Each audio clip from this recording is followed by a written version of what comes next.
I did a piece that was probably the most viewed piece I've ever done on YouTube. It was like, I don't know, 2 or 3 million views, called The Retirement Crisis. And it resonated because I kind of showed how people haven't seen it, check it out on YouTube. It's well worth your time. And it's a long time ago. It predicts a lot of what's going on now. And the point being is that there's a bunch of retirees, the baby boomers, and they've kind of screwed it all up because they've got all the debt. They've got too much equity exposure. It's really hard for them to retire. This is why the Federal Reserve don't like equities going down, because you've got this richest group on earth who are kind of stuck. They never got enough money to retire on. But I want to look through the eyes of the millennials. So they are at 32 years old, at the same age their parents at 32, the baby boomers, had all-time cheap valuations of equities, all-time cheap bonds, all-time cheap credit, all-time cheap property, right? So they couldn't help but make money. They kind of screwed it up because they actually ended up going into debt as well.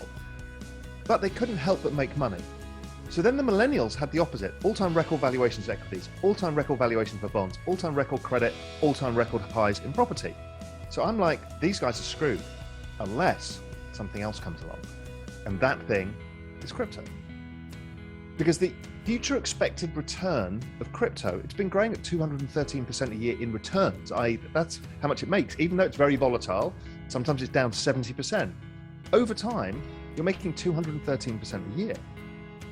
It has grown as an asset. It's gone up. I think it's 2 million% since inception. No other asset in all recorded history has ever done this. And we haven't even started. I still think there's probably another 100x from here. Not even the baby boomers got given that. The S&P didn't go up 100x since 1980. So this is the magnitude of what's there.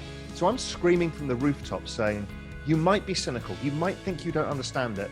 You might think you can't afford to play in this, but you have to listen, because this is the opportunity. You can't come back to me in 10 years' time and say, well, we missed all of that. All the rich people got richer. No, you, I, everybody else is saying, now is your time. Don't be irresponsible, dollar cost average, do all the right things, but here is your opportunity. This is the biggest opportunity I've ever seen, and I'm going to take advantage of it, and so should everybody else. This is not rich or poor. This is an every person opportunity, and we've never had this before, ever. Dude, you just gave me like sustained chills. This is not rich or poor. This is an opportunity for everybody, but you really have to move on it.